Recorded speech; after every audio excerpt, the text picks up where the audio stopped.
ces I yn fagu ym Mhenarth, ond symudais I yfennu pan o'n i'n 15 oed, ac wi wedi byw yno ers hynny.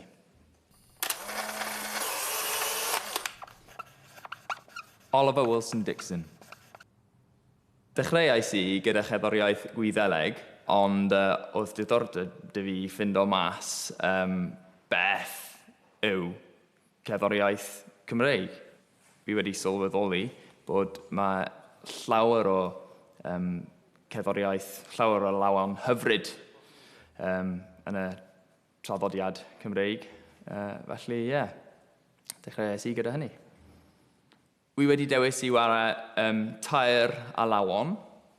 Yr un cyntaf o'r enw Panon y Gwanwyn, ac dysgais I hynny wrth fy llys tad o'r enw Dylan Fowler, ac mae fe wedi bod dylanwad mawr I fi.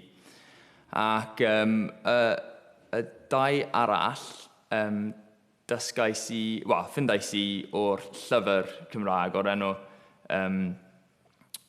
220 Welsh Tunes for a Shilling, neu rhywbeth fel yna.